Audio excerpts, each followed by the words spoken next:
Hi everyone, welcome back to the Controversial Podcast. In today's video, we'll be talking about Witness C, who is busy exposing the SAPS Minister Senzo Mchunu and the suspended Deputy National Commissioner under Crime Detection, Shadrack Sibiya. So Yana is someone who, when you mention money, he stops everything. Because I remember when they gave him money inside his office.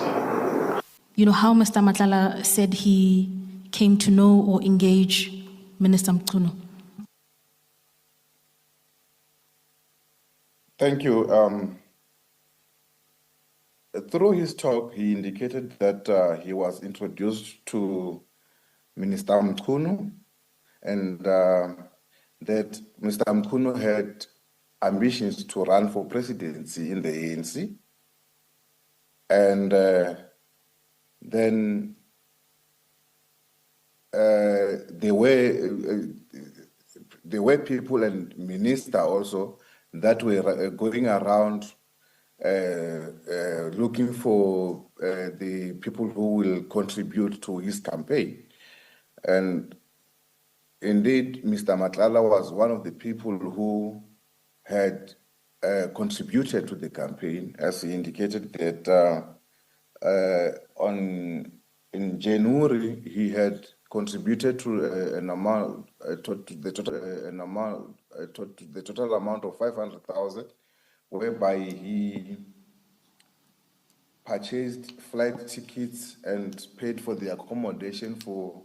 Matlala was just exposing everybody there while he was cornered by the PKTT. I'm talking about the Political Killings Task Team. Witness C came with proof, and they even played a recording where they recorded Matlala speaking about Shadrack Sibiya, Brown Mokhotsi, and Senzo Mchunu. And he also spoke about how he funded Mchunu's presidential project. Let's talk about Shadrack Sibiya first. Apparently, Matlala stated that Shadrack Sibiya is just a criminal who loves money and he has given him a lot of money. And Matlala told them how he met Sibiya. Sibiya and Matlala met at the farm of the late Pretoria taxi boss, Mswazi Msibi. And it is believed that Msibi was a member of the Big Five cartel. Matlala was just providing his security services to the farm. After Mswazi died, apparently Sibiya approached this guy, Vusimuzi Matlala, and said, you know what, I can take care of you if you can take care of me. Mswazi is no more, nobody's going to take care of me anymore. Which means Sibiya had a very good relationship with Mswazi. How can a top cop have a relationship with Mswazi? Because Mswazi was a very dangerous man and allegedly was part of the Big Five cartel. That says a lot about Sibiya, hey? So after Sibiya approached Matlala, that's when their relationship began.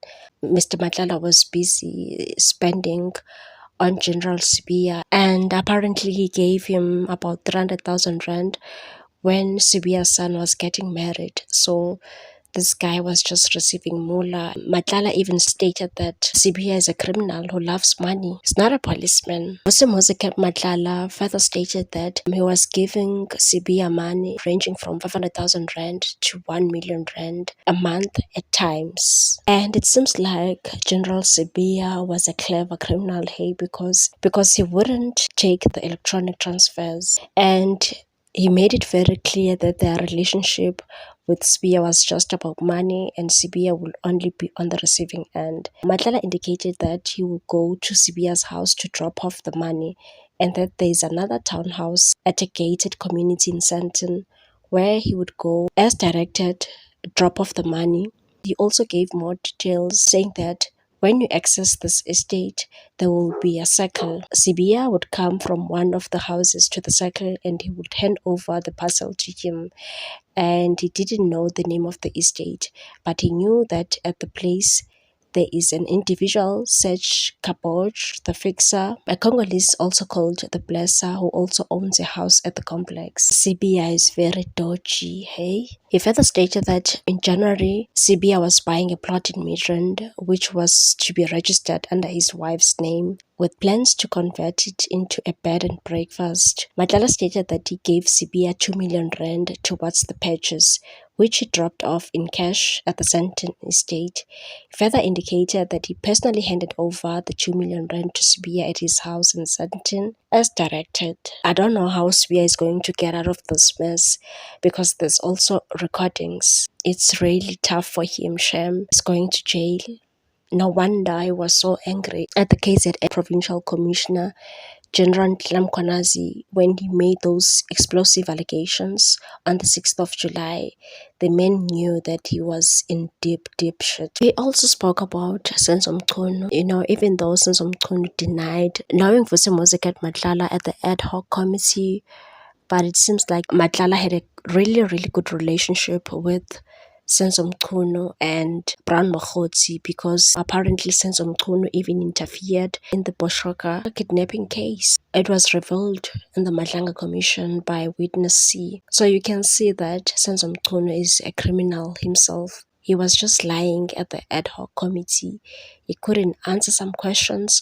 I remember Miss James from the Action SA, the Member of Parliament, said, if we take your phone and apply section 205, will you give us your phone so that we can see that there's no relationship between you and Mokhotsi, or you've never communicated with Matlala or Mokhotsi? He pretended like he didn't understand the question. Like he kept on saying, no, I can't hear you. So now we know, because Matlala came with proof that indeed he was communicating with the minister. Matlala also claimed that he transferred money to a company registered by Brown Mokhotsi, who would then pass it on to Mchunu. Matlala further stated that he contributed to Mchunu's campaign, sponsored the minister's delegates to the January 8 statement of the ANC in Cape Town, and he paid an amount close to 500,000 rand. The money covered flights, accommodation, and entertainment. Witness C stated that Matlala was available to fund Senzo Mchunu, even though he didn't believe that Senzo Mchunu will not succeed, but he just funded the guy. Matlala was just singing to the PKTT because he also exposed Khan. Do you know Khan? Major General Feroz Khan, who's the SAPS counter-intelligence head. The one who's also friends with Julius Malema. Apparently, Khan demanded about 2.5 million rand, but Matlala only gave him 500,000 rand. And Matlala told detectives that the manner in which Khan demanded money appeared as if Khan was intimidating Matlala. The concern for Matlala was that Khan would regularly use his penthouse in Min Lane. So Khan was also abusing Matlala because he knew Matlala was a criminal. So he was just demanding money from this guy. SAPS leadership is just rotten to the core. Khan should be just arrested as well. He also exposed the national head of the organized crime unit, that is Major General Richard Shipiri, and said he received 80,000 rand from Matlala through a company named Black AK Trading. However, Shipiri expressed unhappiness with the electronic transfer.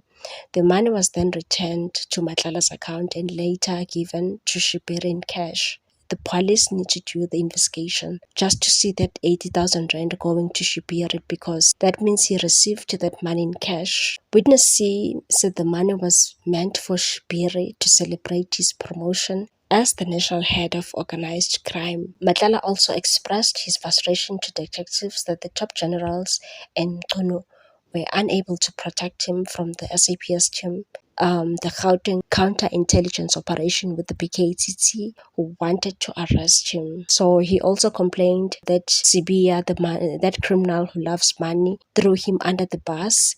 He didn't even assist him when the police descended on him and his business. So it's a lot. It's really a lot, guys. On my previous video, I stated that they are going to use Vusimuzi Matlala as a scapegoat. That's what I'm seeing, because Matlala is going to expose them. He's not going to protect them. Senzo Mchunu is just going to jail.